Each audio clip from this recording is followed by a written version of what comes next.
Hi, this is Joel Manzer with Autisable.com, and this is your Break It Down show. The Break It Down show, an excellent tie-in to everything and really diving into the nitty and the gritty and the insanity of whatever topic that suits your desire. And congratulations, we're getting closer to reaching 1,000 episodes. Today's guest is Jason Piccolo. Jason's a former border agent, former infantry officer, and a massive content creator. He's a friend of Pete's, and here you go with the 900th episode. Congratulations to the folks at the Break It Down show. If you have a moment, visit Autisable.com and everything associated with autism to learn more about autism. You could also, and please remember, to head to SaveTheBrave.org, Pete's favorite nonprofit of choice, and participate in supporting the mission by clicking the Donate tab. On to the Break It Down show. Lions Rock Productions. This is Jay Moore. This is Greg Proops. This is Jordan Harbinger. This is Dexter from The Offspring. This is Nathan This is East. Sebastian Younger. This is Rick Marotta. This is Stuart Copeland. This is Mick Gillette. This is Andy Summers. Hey, this is Skunk Baxter. This is Gabby Reese. This is Rob Bell. Hey, this is John Leon Guerrero. Hey, and this is Pete A. Turner. This is Jason Piccolo, and you are watching the Break It Down show. And now, the Break It Down show with John Leon Guerrero and Pete A. Turner. You've got a lot of stuff you do. You've got a show called The Protectors. You've got a number of other programs that you're developing and everything else. Let's talk a little bit about background and what you're working on right now. Sure. I always give everybody my 45-second background. Obviously, Pete knows it because Pete and I have been collaborating for a long time now. But for everybody out there, I was enlisted in the Army in the 90s as an artillery guy. Got out, went into the Guard as an intel type. And then I commissioned as an infantry officer in 99. But instead of going back active duty, I went into law enforcement, worked on the Border Patrol for a while. Then I became a customs special agent, which then became ICE, working narco-trafficking. I was recalled due to tour in Iraq in 05, 06. Actually, Iraq was 06, but I got recalled in 05. Did that for a bit, got out as an infantry captain. And then I went to work some of the Al-Qaeda, Guantanamo Bay stuff for a bit. Then went to work back in ICE, worked ICE for a bunch of years. And then what else did I do? Got a bunch of education. And I teach college, and I am the host, creator, editor, and a one-man show for The Protector Life, which used to be called Jason Piccolo's The Protectors. But I have my own podcast, my own show, and we are streaming on every major podcast platform and now Amazon Fire TV. So how's that sound, Pete? I love it, man. I love it. I love it that you're expanding and getting into things. Yeah, there's so many. When you wear all the hats, this is one of the things, like, you have to be able to wear all the hats. At some point, you have to get more heads, and I've got a little bit of help, but I need to get more help. But that means I have to grow enough to be able to afford to get more help. Like my social media presence, I purposely backed way off because I can't do all of it. Yeah, you can't do it all. You need like a manager or someone, like a social media manager. Well, yeah, a manager, an actual professional manager who's like, I can get you paid. Let me go in the marketplace. Because if I'm running around selling myself, it's like, okay, now I have no time to do production. And so you have to manage it. It's crazy. And there's so much you have to do. Like the other day I was working on, like I have two websites. I have one for Jason Piccolo for all the other stuff I do. And then I have one for the Protectors. And I'm like, man, I haven't really been messing with the Protectors. And it's like, when you're trying to work full-time jobs and trying to do this and trying to do that, it's tough, man. And that's why I think a lot of people give up on podcasting after doing, what do they say, man, average of like 6 or 8 episodes, and they're like, I'm out. Yeah. Yeah. And that's the number. This is 900 for you, right? Actually, yeah, let's take a moment and really quickly celebrate that, but you are episode 900. And as soon as Pete Koch can get in, he's here. He's just we got to work the tech part out. This is it. It's episode 900 that we're recording today. And I'm going to give you my coffee cheers. Oh. And I'm wearing all my Andrews and Wilson gear on today. So I give a big shout out to those guys. I love it. I love Andrews and Wilson. Yeah, Brian and Jeff are great people. They've been on the show a bunch of times. We have a lot of this cross collaboration. Actually, I got to hit you up to get Mike Ritland on the show too, because he didn't respond to my email, and that's not a knock on him. He gets a lot of stuff, but yeah. Well, you know what, brother? One thing we do is we try to do, and you and I are about the same when it comes to this, probably straight on point when it comes to cross promoting and promoting other people like Andrews and Wilson. I love their products. I'll buy their products. I don't ask for freebies.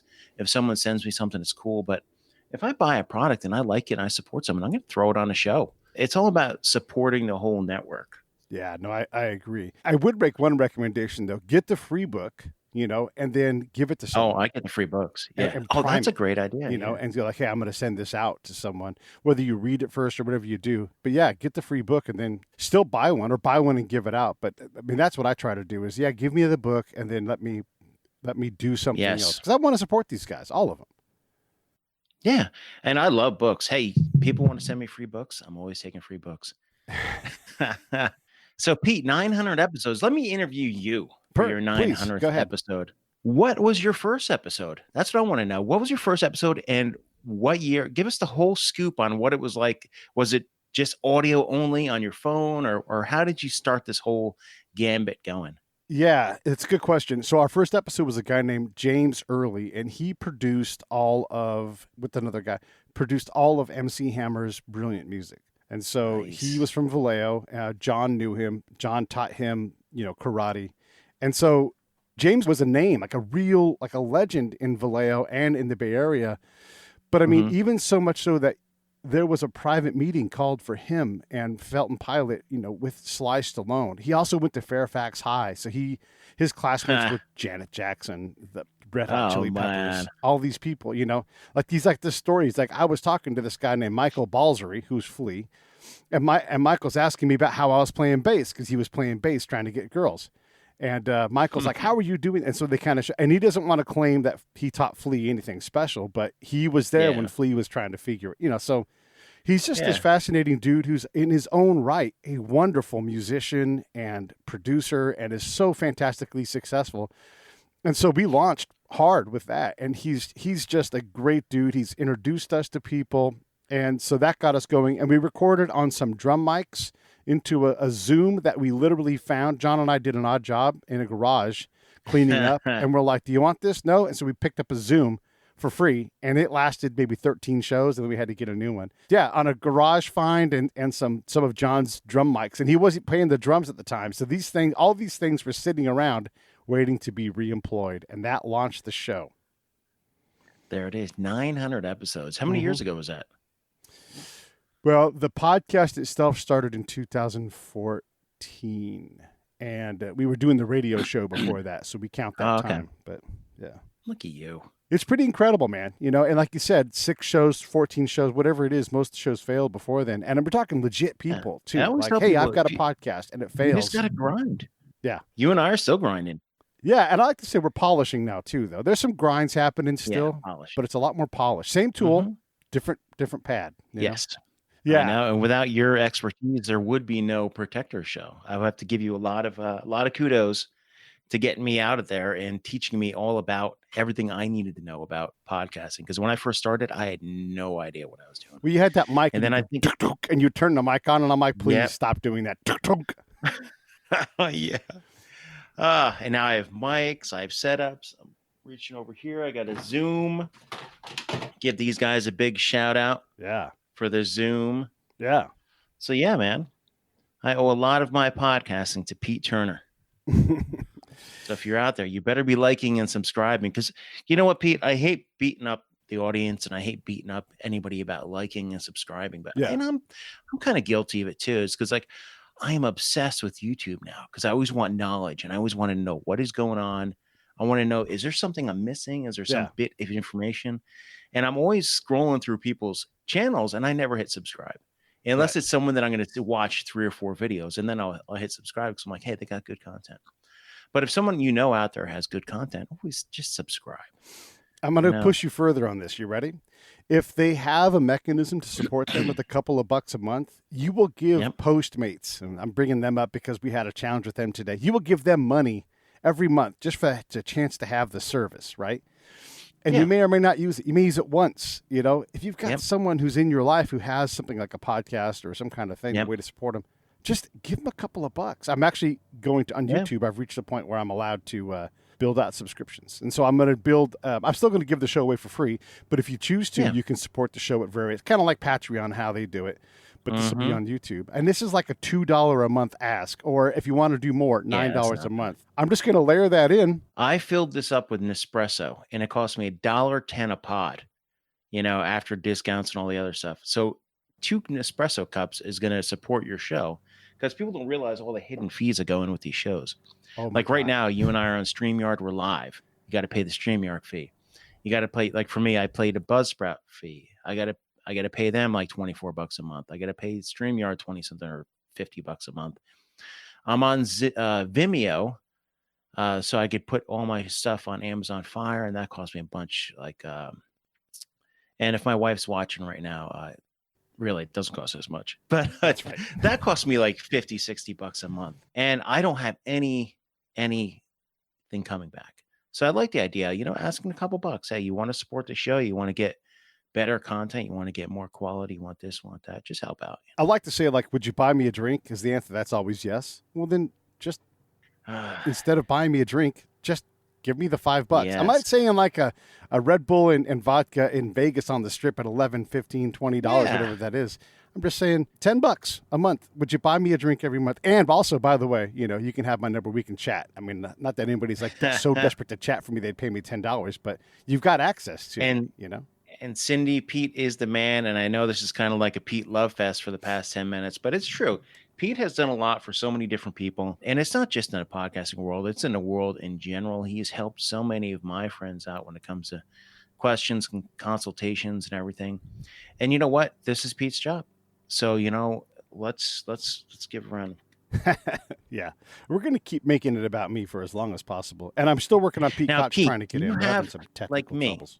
I have this token. I have a Henry Herschel Williams coin. Herschel Woody Williams. That's what it is. I always have his coin. And whenever I'm on my show, I'm always flipping it. And it's kind of like my nervous token. So some people shake their legs and everything. Do you have anything you always do during a show or before it or after to prep? Yeah, and by the way, there's because we had to move the time up. We're in the landscaper hour for my yard, so if the lawnmower is loud, I apologize to everybody. There's a couple things that I do. I'll tell you one thing I do with coins, and I see your rack of coins there behind you. If I'm given a coin, which I always love it, and the honor is great, I pass that along as well. I give it to someone who's not in any way part of that community, and I'm like, here, man, you mean a lot to me. Because that's the only they won't have, I don't know how many coins are back there. They won't ever have a rack of 10 even. And so to give them something, it's like, hey, you mean something to me. And so I push out coins. If you give me a coin, you should know it's temporarily in my hand and it will be in somebody else's soon. You and I had a discussion about coins before, and I've had so many of them. And they're not, I get a lot of law enforcement ones and I love them. But there was like a Kickstarter years ago. I got to show you. All right, I'm going to grab Pete here while you're doing that. Hey, Pete. It's my pinup coin set. I love it. From 2013, and there's a calendar on the back. So if anybody wants to get a deep dive, that's what's behind me. A lot of them. And I wanted to say one thing, too, because I love it when it's the Petes doing these shows. It's so great. And, Pete, I don't know if you know this, but this is episode 900 for the Break It Down show. And we don't spend much time on milestones, but, you do have to spend some time. So thanks for all the partnering you've done with me on the show. You're a big part of the 900 that we've had. And just make sure that you get to celebrate, too, because the podcast that you produce and host on just hit a big number. That is awesome. Congratulations on that 900 epic. Truly. You guys are doing great things, man. There he is, Pete Koch. I've got Pete Koch has started a new shirt. Pete, tell us about your new shirts. I'm wearing mine right now. Oh, great. Well, glad to see that. Yeah, no, I just wanted to jump into the I thought about this for years, jump into the T-shirt game with regards to the amount of attention that I get with the Swede character that I played in the movie Heartbreak Ridge with Clint Eastwood all those years ago. And this sort of commemorated on it's on a shirt. If you go to my website, you can see it's on a coffee mug, the standard issue hoodie, and that kind of stuff. So, but thanks, I appreciate that. And I checked out your store, and it is really awesome. I mean, there's everything from practical, from swag to really practical, useful stuff, including the what's that ruck workout equipment? Oh, the Go Ruck stuff. Yeah, I love Go Ruck, man. Let's talk about fitness, because Pete the Swede.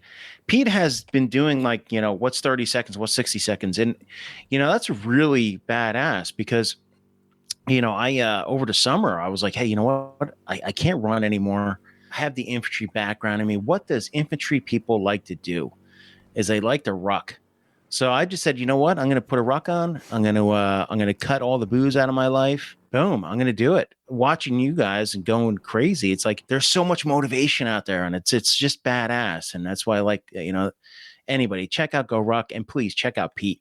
Pete's got a lot going on, man. I love it. And, from a fitness standpoint, I haven't talked about it enough, but I have from time to time talked about wearing a weighted vest, which is the sort of layperson's general fitness approach to the rucksack, or that you wear and carry up to as much as 45 pounds, I believe. Yeah.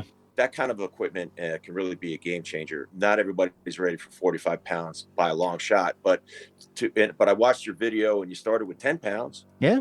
Yeah. And one thing I got to tell you about the weighted vest is, so over the week, last week, I picked one up, and Go Ruck sells just a plate carrier, and you don't have to buy Go Ruck. So I got a 30-pound plate carrier, just a carrier. So when I walk the dogs now, I'll throw the 30 pounds on and then, walk around a block or whatever. That's like a mile. So every time you do something, if you put the weight on, and it's not like, I could feel it in my shoulders and everywhere. And that's how I dropped 30 pounds. Well, and plus Pete Turner, once you drop off that booze, man, that 30 pounds come right off, man. You mean All this of it. bottle of booze Boom. sitting by my desk? Because you and I were talking about buying drinks before, and I'm like, I know I should give up coffee, but I can't do it, man. But just all these empty calories, and find someone that motivates you. Definitely, because I don't Koch do any of this. motivates the fuck out of me. Mm-hmm. Him, and then he's also introduced me to a bunch of other people in his world. But if you guys aren't following Pete on Instagram, you got to. And then also, I put the link for Pete's website. You can get the Swede. Look, if you're a fan of the Swede, these are shirts made for by the Swede. So himself, I think it's great, and I love what he's doing. And Jason, I love what you're doing, man. You're just so prolific with your posts and all the ways you're trying to connect to people in the different areas that you do in. I do want to talk a little bit about, so there's a lot of topics that you specialize in, go on Court TV and talk about, been on Fox News, all those things. But this child abduction stuff that we've got going on, this human trafficking problem, and why the hell does Facebook block sites that are dedicated to not having children be raped, abducted, killed? What is up with that? There's like a really weird line. And I don't, it's the Facebook algorithms. It's not even algorithms. It's whoever's programming that stuff in. There's such a focus that should be on it, on human trafficking. And I like to focus, me, my background's always been like international. I always had to have an international nexus because of my background in Homeland Security and smuggling and everything else. But I've been looking at domestic trafficking for probably the past year and a half. I'm working on a book with that right now. But the thing is, there is so much domestic trafficking going on, and there's so many groups out there that talk about it. And there's so many people trying to stop us from talking about it. And I don't understand how and why they can do that. Sometimes you'll get people out there who say, we got to kill all pedos and all the other stuff. It's not politically correct. I don't agree with that. My thing is, if you see something, don't intercede. You have to contact the authorities because they may be building a case on them. There's so much of it that it's nuts, man. I live here right outside of DC in a small area in Fairfax County, and there was 30 cases, 30 victims saved in our area alone. And that's in one operation. And can you imagine how many hundreds of thousands of just domestic, meaning, and when I talk about domestic, I talk about the United States. Domestic children that go missing each year, or they get sold each year. If you lump them all into the same category of missing, sold, and victimized within a year, it's crazy.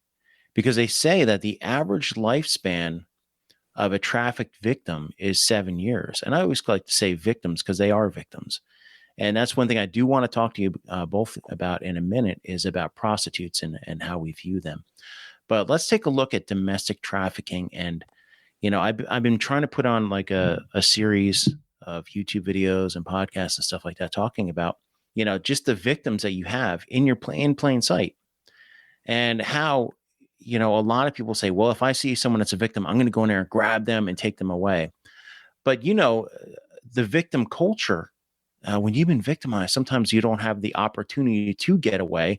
And then it becomes your story against some stranger who came and snatched you away from a trafficker. And sometimes you don't even realize you're being trafficked. And sometimes you kind of have that almost like a quasi Stockholm syndrome where you're like, this is the only life I know. Granted, I'm getting sexually abused and I'm getting victimized. I'm getting beat, but that's the only life I know. And anything outside of that, I'm done. So a lot of times you're getting so much different stuff going on out there, and so many groups that want to help out and stop this, that just trying to find the right avenue and the right approach to do it is sometimes you just have to be aware of what you're seeing, what you're witnessing, and what the ground truth is out there, man. And I'm just kind of rambling on, but there's so much to this stories, man. Jason, can you explain to me, because I believe, as a consumer of news and media and this topic, which has been on my radar for the last few years, and it's a mystery to me why it doesn't generate more outrage, and but is there not, sadly, a political component? Yeah, absolutely. You have a lot of Trump just came up with the trafficking group, the Coalition to End Trafficking. Believe that's what it is. You do have DOJ came up with a victim and witness programs that are really robust. But the problem is getting it out there and getting bipartisan support to try to say, hey, you know what? This is happening everywhere. And by the way, it's not just a federal problem. It's a state and local problem. And I'd venture to say that a lot of the domestic trafficking is more of a state and local problem because they're the ones that are on the ground and they know who the perpetrators are within their areas. And a lot of this isn't crossing state boundaries. And if it does, then it becomes a federal problem as well. There are 85 FBI task forces out there at a minimum, but then you also have the state and local task forces and everybody that are looking at it. But it is a political thing. Do you want to say, when it comes down to your promoting your town as like, this is the Mecca, we need to send people here and this is the best place to come for tourism, or this is the best place in that. And then if you find out that a smuggling cell or a trafficking cell was operating in your town, it just doesn't look good. The optics don't look good. Look at what happened in a massage parlor during the last Super Bowl. Was that one of the main NFL owners got arrested in a massage parlor? And that's one thing I want to talk about. Yeah. Yep. Look at it this way. Prostitution, massage parlors, 99% of what people think out there is they don't understand. And we're talking about they don't understand that a lot of these prostitutes, these girls working in massage parlors, a lot of them can be victims of trafficking. So then you get someone who the Patriots owner goes in there and gets a massage. He's essentially victimizing a trafficking victim, or he could be allegedly victimizing an alleged traffic victim. You know what I mean? So then it becomes optics. A lot of people look down at prostitutes. A lot of them are like, well, you know what? It's their choice. It's their body. They could do what they want.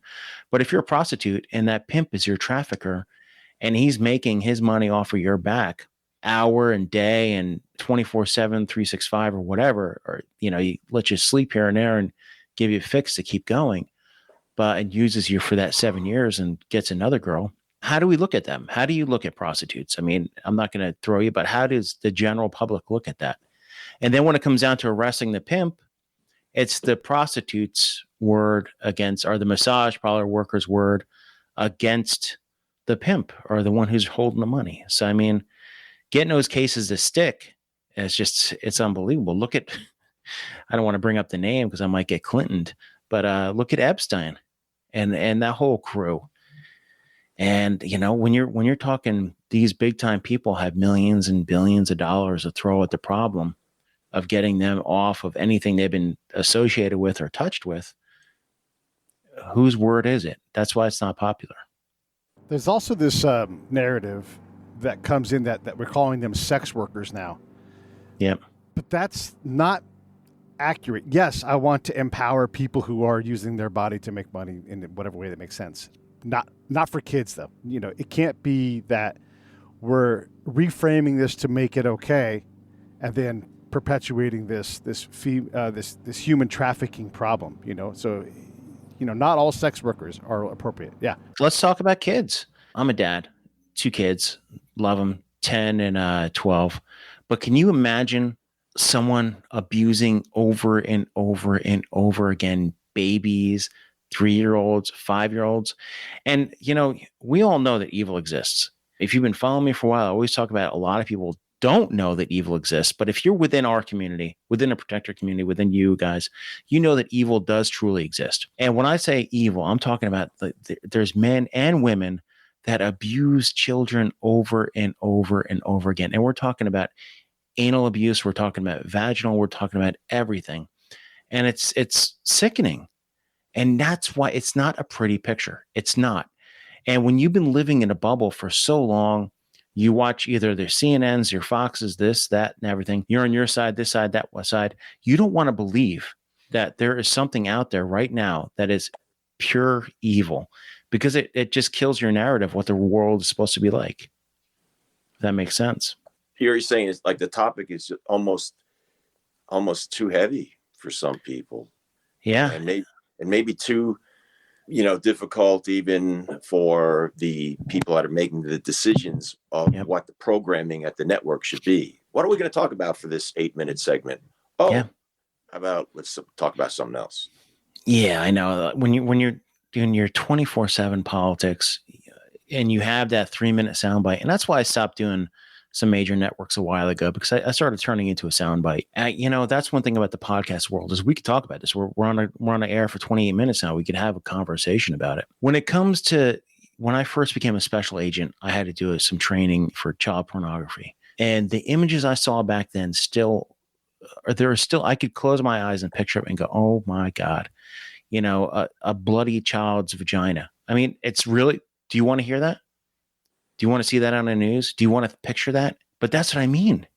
Like, it's uncomfortable to talk about it, but it's happening. It's happening daily. And the thing is, you have to be aware of it. And pedophiles and traffickers and abusers and victimizers, they're all out there.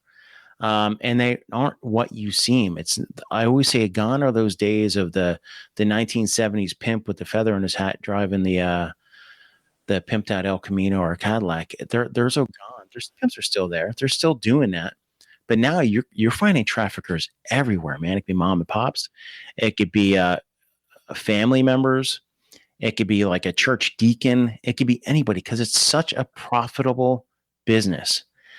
I always narrate it to trafficking drugs now, or smuggling drugs, trafficking drugs, or whatever you want to call it. If you're caught with a kilo of coke in your hand, you're going to go to jail, right? Hey, you can't, it's not my drugs, but you have a kilo of coke in your hand. It's something tangible. But when you're caught with a kid, trafficked, or a teenager, or whoever, a woman, it's their word against yours. And hey, by the way, they've been arrested for prostitution or whatever, trafficking. Oh, they're a runaway, or they got track marks, or they're just a drug user. And that, it's your word against hers. When you could make, let's say, for instance, you have a Super Bowl weekend. I like to bring that up because I wrote an op-ed about it and did my research. You have a Super Bowl weekend where you have 3 girls with you. You go down there 4 or 5 day weeks. And we're not talking like COVID times. We're talking about just, and you're making 35 grand over a weekend with 3 girls, and it's costing, and you're only going to make 20 grand profit on a Kia Coke. What are you going to leverage? What are you going to do? That's why overall worldwide trafficking is $150 billion a year. 150 billion. Drug trades more than that, trillions, but it's an easy profit. It's easy profits. And you know what? It's recyclable. You get rid of one victim, you recruit another victim. And what I say about when I talk about recruiting, and if I'm rambling on, everybody just throw something at me. But recruiting means these traffickers can take 6 to 8 months to develop someone that they're going to victimize. So it's not like there are people that get just snatched off the street. Yes, that does happen. But a lot of times these traffickers are recruiting, and by recruiting, they're mentally and emotionally taking charge of that person until they are in their control. And then they use them over and over and over again. Is your typical victim a citizen? Yeah, a lot, and that's one thing I do want to say is that a lot of them are citizens. And yes, a lot of traffic victims are non-citizens as well. And that's a whole nother story there, because who are they going to go to? I was a ICE supervisor. I did fugitive operations. I ran Delaware for a while. And I used to have a lot of attorneys come into me and say, hey, you know what? I have a client. They've been getting victimized, they've been getting beat, raped, and abused. And I'd be like, look, they can come in and talk to me. I don't have to determine whether or not they're here legally or not. That's my discretion. A lot of people don't realize that. But victims coming forward, how many people out there are going to be comfortable going into an ICE office or going into law enforcement and saying, oh, by the way, I've been getting trafficked. I've been getting victimized and raped and over again. And by the way, can you help me and not deport me? So that's a whole nother area that is just, there's got to be a path. And yes, they do have specific visas for them, but then it comes into the courts and permissions and lawyer fees, and who has money to pay an immigration lawyer if you're here illegally and you're getting victimized and raped? And yes, we can provide pro bono stuff, and there are pro bono services out there, but they're overwhelmed as well. It becomes complex, that's for sure. Very complex. Yeah. And that's another thing, is it's not easy. It's not cut and dry. And just like Pete said about the sex workers, Right. you know. Yeah, and we got to make sure we separate sex worker from children, and especially like you said, you taught me this term, tender age. We're talking 8-year-olds, you know, and this doesn't get to be the land of fantasy and it's a conspiracy theory. It's a fact that it's a multi-billion-dollar industry within the U.S. Americans to Americans, Native Americans included in that. I know President Trump has done some work to close some of those federal loopholes where, you know, in the American Indians were just continue to get hammered and targeted by this because you and I know in the threat world, people who are exploitable get exploited, you know, and so you drug them, you snatch them, whatever it is. Talk a little bit about those 500 kids in cages we always hear about. It's such a dumbed down phrase. I'm not saying that we want 500 kids in cages, but it's not as simple as that, is it? Hey, this is Pete A. Turner from Lions Rock Productions. We create podcasts around here, and if you, your brand, or your company want to figure out how to do a podcast, just talk to me. I'll give you the advice on the right gear, the best plan, and show you how to take a podcast that makes sense for you, that's sustainable, that's scalable, and fun. Hit me up at pete@breakitdownshow.com. Let me help. I want to hear about it. Talk a little bit about those 500 kids in cages we always hear about. It's such a dumbed down phrase. I'm not saying that we want 500 kids in cages, but it's not as simple as that, is it? Yeah. And, you know, I've talked about this a million times. We've talked about it on the show, but, you know, I'll explain how the kids in cages variable happens and how the kids in cages were predated the current administration. So in 2012, 2013, and by the way, now, there was a massive influx of what they called unaccompanied alien children, UACs. And yes, later on, they do become a company, but we'll get into that in a second. They come to the border, hundreds of thousands of them over years. So let's just say in 1 year, we had 60,000, 64,000 or 84,000. It's that high of a number per year. 20,000 of those go through a certain port of entry. And we'll say El Centro, California, just to say, and this is just hypotheticals and just for the scenario. They come to the border. The Border Patrol, or if it's at a port of entry, the Customs and Border Protection Officer will take custody of that child. They'll then bring them back to the station house, whether that's Border Patrol or Office of Field Operations. And that's where they'll put them. They put them back in the day in cages while they were processing them. And they were just areas where you could put people, because these Border Patrol stations are not made to house 1,000 people at a time. They're not made to house 500 at a time, most of them. So they had all these kids, and then the kids would be there for a short amount of time until they were processed. Then ICE would take them and transport them to Health and Human Services, who would then transfer them to a sponsor, who would then transfer them, you know, out. And that's what the problem was. There was such a massive influx of children coming that they were putting them in caged in areas. Did I agree with it? No. Do I still agree with it? I don't know if it still happens. I doubt it. I know they put up tent cities. But the other thing now is, you know, the past several years is a lot of adults were coming across with children who weren't part of their familial relations. And I think that's where these 500 came in, is vetting these adults to determine whether or not they're actually family. You need DNA, and you need rapid DNA, and you need it now. So that's what the problem was, is they were removing the adult from the variable to determine whether or not that adult was part of the family unit.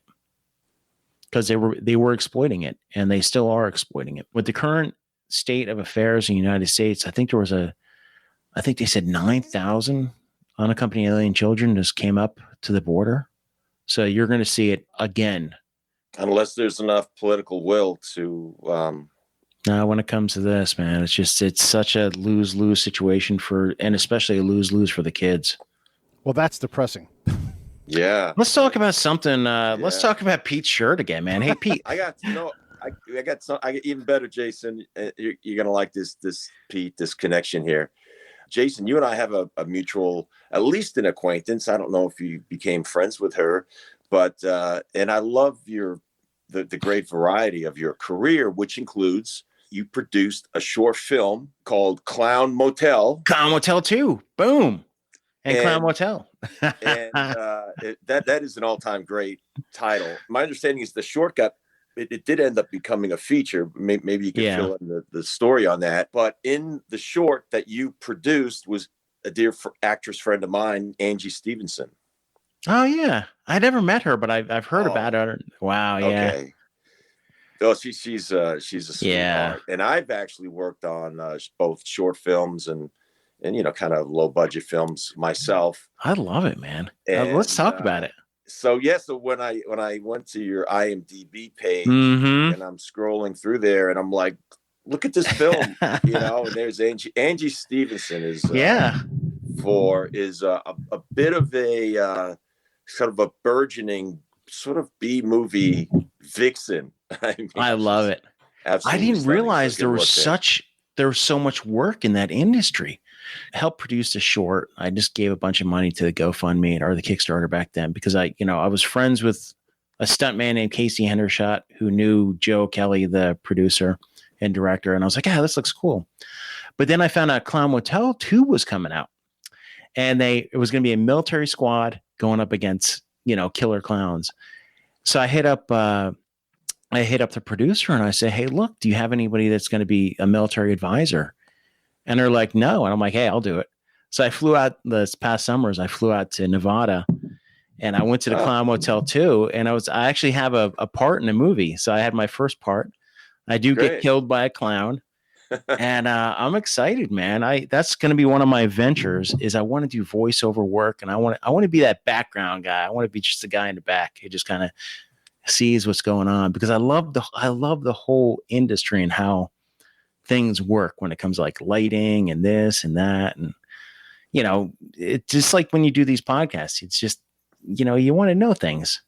So it's really cool, you man. See how it all works. And that's reminiscent of when I worked on Heartbreak Ridge and I was that film for 5 weeks. Wow. And I'm only in the second half of the movie, but yet it was 5 weeks for me. And we had, I guess there was six or seven principal characters in Gunny Highway Clinic under his command. And but yet that was filled in by about another 5 or 6 real recon Marines that I don't know exactly what the process was. There was some audition process for them because a lot of guys wanted to do it and they got paid SAG-AFTRA wages. And they all got a chance to join the Screen Actors Guild, which is kind of a big thing. Yeah, that's where you're at. And but then they did double duty with us as advisors to make sure that as Clint would set up the scene and says, okay, it's gonna look like this. You're gonna run from here to here and blah blah, and to make sure that we're holding the gun correctly and or sort of gazing, and doing things correctly as we were moving. And so it was great fun. And I think they enjoyed that too. And sort of the captain of that group of guys was a medic. And I think there's I got a sense, you can correct me, but there's sort of a natural attraction sometimes because this guy was the doc, the alpha male. And he was just one of these continuous life learners because I didn't know you could do this, but, he also went to Ranger school. He asked, I said, how did you manage? He says, I wanted to do it. I got in. And then he went for some additional special training, some underwater, I guess. Yeah, recon gets to do a lot of that stuff. Yeah. Especially like the recon doc and stuff. Recon, yeah. Right. but then he also did a little bit of cross training with some other branches, I think. And I was like, so he sort of explained to me that, if you're qualified enough, you get some of these opportunities. I thought it was great. So I learned a lot about the military, and I appreciate what you're saying. And I was still young after that. I was learning about how all the pieces of the puzzle, with what a grip did, and what electricians did, and all these things. And, that movie was so iconic, though, because I grew up in that time area. Like, you could hardly find good, like, that was like the Platoon times and everything, the Full Metal Jacket years, and finding, like, there was only like about 5 or 6 movies that kind of were around the realistic type, as realistic as they could be. And Heartbreak Ridge was one of them, between that, Platoon, Full Metal Jacket. I don't know. And then, like, you have the Pete and I. Pete, when did you join the Army? I was 93. I joined in 94, early 94. Okay. Yeah. So we didn't have a lot. There was no internets back there. No interwebs and stuff like that. So it's great to see, man. And to be here talking to you, that's awesome, man. Because I had, you guys probably had Dale Dion too, haven't you? Have you had Dale yet? No, yeah, get him on. That's like the thing is, like, talking about the influences in your life and like how you make decisions based off of movies and media and stuff like that. It's a huge influence on people, especially on a younger age. When you're about to join the military, you grasp on any information you can and try to get a grip or a grasp on what it is like, man. It's really cool. Well, one comment that I've had over the years, I mean, the amount of, through social media, the amount of people that reach out to me and says, Heartbreak Ridge had such an impact on me, whether they joined the military or not. But many, many times, and I appreciate this comment, was that one of the reasons that Heartbreak Ridge resonated with a lot of people is that they'll go out of their way to say, there's plenty of movies about the Army or the Marine Corps or whatnot, but they're typically sort of a negative look or a very disturbing sort of look at what's going on. And whereas Heartbreak Ridge is, in my judgment, that movie is it's really 2 movies in one. And it's a love story between, Gunny Highway and the Marshall Mason love interest. And then there's the other story, this craziness going on, this difficulty that Clint's having with his career, managing people, but he's disseminating valuable lessons to the people that are in his charge throughout the film, which climaxes with a very positive battle in saving these kids that were in hostages in a medical school in the Caribbean. So, and the movie ends on a high note. So it kind of checks all those boxes, and I feel good to be a part of that. And I'm going to be watching that today. There's no way. I got to watch it now. Yeah, well, it's so easy sometimes. I know I'm a historian of film, and my dad fought in World War II, and then that was such a rich time in Hollywood. It was all through the mid and late 40s, because they were making so many movies about there was such this amazing source material that the Allied forces saved the world from Nazi Germany.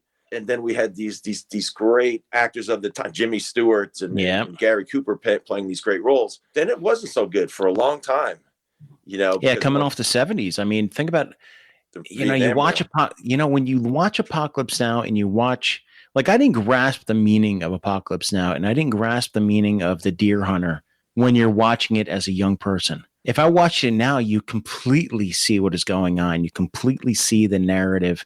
You completely see about the influence of the 70s and that decade-long war and the death and destruction and the demoralization. And you see it there. You see it in those movies, but you don't see it when you're a kid, because you're like, oh, this is cool. Shoot 'em up, bang, bang.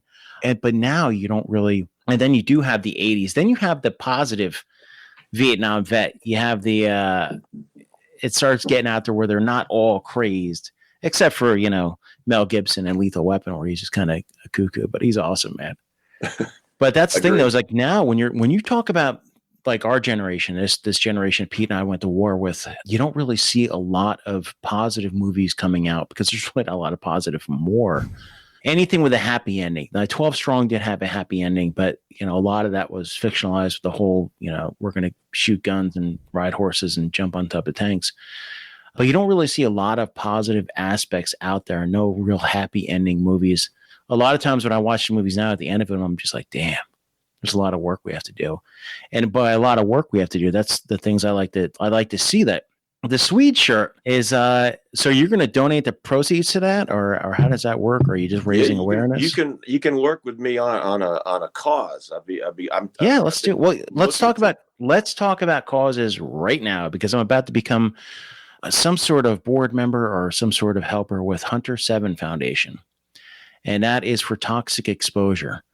And I don't know, this one topic that's really close to my heart, because I may look healthy as a horse, but there's so much going on. Because when I was deployed to Iraq in 2006, I was in Balad. Now, Balad, Iraq had some of the biggest burn pits and biggest areas where they were burning toxic matter that I ingested it and inhaled it all the time. And for people out there who don't understand what the burn pit is, and Pete, I don't know if you do either. I know Pete Turner does, because he's probably ingested some of the same stuff. I lived on Balad in 2006. Yep. Yeah, you and I probably ate at the same chow hole over in Camp Severson, CJ Sodif area. But the thing is, so you have burn pits, and this is for everybody out there. And if you could take anything out of this conversation today, besides trafficking, we need to stop it. We need to do it. We need to do that. Burn pits are just massive pits where they take everything. And we're talking about, hey, you got a tire over there, got blown up off of an Humvee that got blown up by an IED, throw it in there. You got medical waste. Oh, by the way, we're one of the biggest, hospitals in the area. Throw all the medical waste in this big, huge pit. And when I'm talking pit, I'm talking the size of 2 football fields. Hey, you got old car batteries, throw them in there. You got you have unexploded ordnance, or that's been exploded. Basically throw everything in there. You have cleaners that you don't use anymore that could be poisonous, throw them in there. And then what you do is you take jet fuel or diesel and you toss on top of it and you light it on fire. There is no furnace. This is open air burn pit. So all this stuff goes in there. It's lit on fire. It burns 24/7, 365 days a year. A lot of people are like, well, you can see the smoke. You can see this. The smoke's rising. Well, a lot of times during the day, and Pete can attest to this, that smoke stays down below. Yeah. And oh, by the way, mixed within these burn pits and everything burning up together and mixing in, including all the sand and all the other microcosm type stuff that is from the natural environment, there is particulate matter. Fine, microscopic particulate matter that you can't see in smoke. Smoke goes up, particulate matter and everything else is rising to the sides. It goes into your nose, it goes into your mouth, goes into your ears, goes into anything that's open, and it travels deep through all your body's natural protection barriers. So you have little hairs in your nose and little every area, everything stops. It goes deep down into your bronchial passageways and embeds itself. When it embeds itself inside your system, it's so fine, so microscopic. Your body's natural reaction to kill all the invaders, it doesn't quite work on all of this stuff. And those particulate matter that's now embedded into your body becomes cancerous.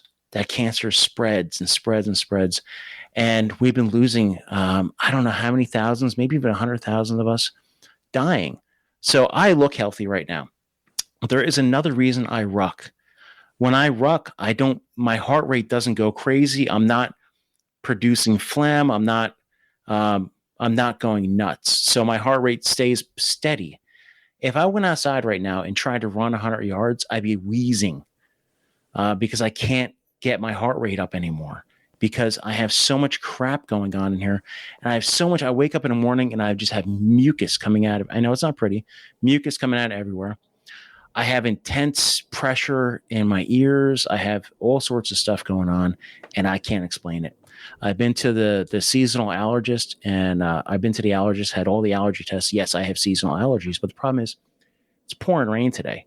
The leaves are almost all gone. And how can I still have seasonal allergies when I'm inside?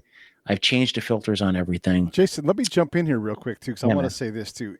Picture, if you will, this pit from hell, where again we're pouring fuel onto human waste. I mean, I can make a whole new list of things, right? Yeah. And then off in the distance comes 2 young 20-year-old dudes carrying a box of whatever or a half a barrel full of human waste. and they walk up to the edge of this burn pit and dump everything in. And in your mind, you think, oh, well, they'll have some kind of like Tyvek suit and protective. Nope. No, nothing. Walking up, maybe a helmet on, maybe some sunglasses, maybe gloves, but yeah, nothing to protect. And even if you wore MOP the whole time, mission-oriented protective posture gear, the whole time, 24/7, you can't live like that. There was in Balad, you literally had a guard post in a tower right next to the burn pit. Right. And they're like, well, they probably gave that guy a mask, our girl. Yeah. Come on, man. Yeah, probably. And probably. So Pete, if you want an organization to support Hunter 7. I've really been working with them on the background. We did a YouTube video on it, and I put out a bunch of YouTube posts the past 3-4 weeks now, talking about exactly that particulate matter and burn pits, toxic exposure, because it doesn't only affect military people. And that's the thing, is like, Pete, you went back over as a contractor, right? And a federal civilian, and yeah, that's another. And that's the other thing, and that's the other aspect. Federal civilians, deployed civilians. Yeah. A lot of people don't realize that all those Department of Defense employees over there, they were voluntold to go over there, basically saying, well, you signed your agreement. You either go over there, you're going to lose your job. And we don't have the same protection like the VA and everything. So if you worked for whoever it is, contract company, 25 years down the line, you're like, man, my body's broken from all that combat you guys paid me well to go do. Who's going to take care of those guys? I mean, as a contractor and as a DA civilian, I went outside the wire daily. And that's the thing, is but when it comes to reporting and data, in order to figure out what is inside of us, all these cancers and everything, you need data. And the VA had the burn pit registry. Yay. Do you go to the VA for any healthcare? I don't. I do. I mean, well, you do, but you're one of like 7 people I know, maybe. And also, like, when you talk about the burn pit registry, it's hard to get us to sign up to get on. Like, well, I'm fine. Yeah, you're fine now. But like, that's the thing, is like, so you have someone like a civilian or someone like me who goes to a civilian doctor. There's no questionnaire that says, hey, by the way, I was in a burn pit, or I could have been part of some sort of toxic exposure sometime in my career. You don't have that collection. You don't have it for civilians. So that's some of the legislation we're trying to get passed, is to say, just a questionnaire. You don't need PII, but we do need data in order to tackle problems, and I consider like a criminal investigation. If I want to go after someone, I got to collect data. I got to collect human intelligence, and I need it. And that's one thing we need data. So yeah, brother. Pete Koch is now part of the Hunter 7 Foundation. Just check out Hunter 7 on Instagram, and then please give him a follow. And Pete, I'll provide some information about that, and I'll rock some Swede shirt. Definitely rock some Swede shirt. Swede is such an awesome, iconic character. Swede's now going to be tackling the burn pit toxic exposure. And that's a bipartisan issue. You know that? You can't, it's cancer, man. Fuck cancer. Seriously. I'm in the Swede is the actual guy behind Swede is actually all about health and fitness. So, so this sounds like a perfect connection. The Medal of Honor winner, Ron Scherer, just died, and they believe the cancer came from toxic exposure. So many people have died from it, man.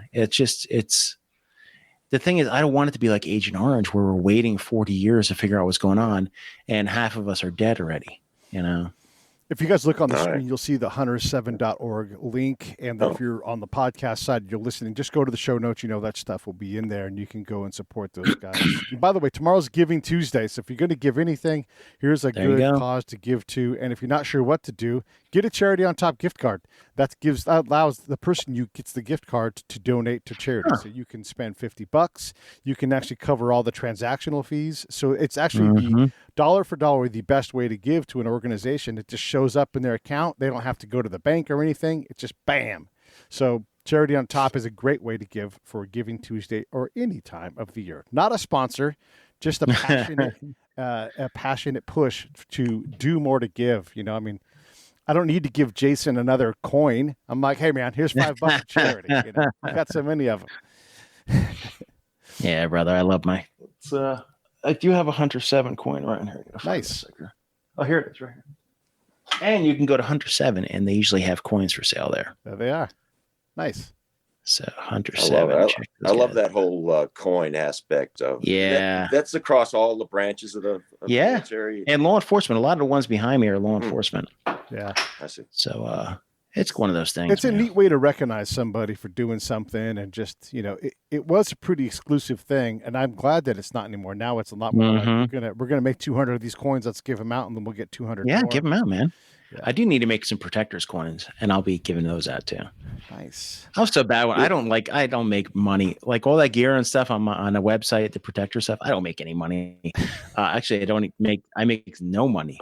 Because that's part of uniform humor. They might make money on it. I don't. I just do it because I'm just, hey, you want to protect your shirt? Go over there. Use code. Yeah, blah, blah, blah. It's not a way to get rich. I can tell you myself. No, and I did become affiliates for things because I hate asking people directly for money. Like, this is a combat flag, combatflags.com. Go there and use code protectors. You know, stuff like that. I hate doing it, man. I can't sell crap. I can't. Just like and share. That's all I can do. Yeah. I'm like, always like and share. Hey, people that want to look into what Jason does and support his work, I'm going to put his link here on the page. You can always go to he's got a couple websites, but if you go to jasonpiccolo.us, you'll be able to get going in the right direction. If you want to get his, one thing I really want to get is I'm on 580 something subscribers now for YouTube. So I need to get my 1,000 lucky. So if you go to YouTube, / The Protector Life, or you can just Google Jason Piccolo, you'll find it.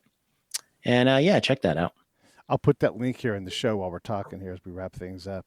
Yeah, man, I appreciate. No, this is going to be a marathon. No, Pete, we're going from. This is your 900th episode, man. We have to go for 9 hours or 90 minutes or something like that. I've already subscribed to the Protector Life, by the way. I'm going to put this link here. There you go, man. And I'll put it in the show notes as well. Pete, you have any more questions for Jason? We just touched on that a little bit, but my bias is I'm already I was already scouring. I kind of ran out of time, but how do I find a Clown Motel? Okay, Clown Motel 2. Hey, Clown Motel 2 is coming out this spring. Okay. They're editing it now. Yeah, you can find it. Clown Motel. Have you seen it yet? No, I haven't. It's going to be funny. That's the other reason I gave up booze, because I was like, I can't be on screen and looking as bloated. I'm like, I wish they videoed me now after, because I only, but hey, the screen adds 100 pounds to me. Now, but Clown Motel 2, if you go to my IMDb page, it'll be on there, and it's going to be out. Believe me, I'll be putting it all over social media. It's funny, man. And I'm looking forward to doing more indie budget movies. That's a new name for it. Rather than B. It's awesome, man. You never know. Yeah. You and I might be in a movie together someday. Hey, I'm in that hustle. So hell yeah, Stranger Things. But I just love the name, and I love clowns. And we filmed it. Love-hate relationship with clowns, don't we? I know. And we filmed at the actual Clown Motel. It's so funny, man. It's actually an operative. There's an actual Clown Motel in Nevada. So. Yeah. Oh, that just adds to the intrigue. Love it. All right, so I'll be looking for that. We want everybody out there looking for that.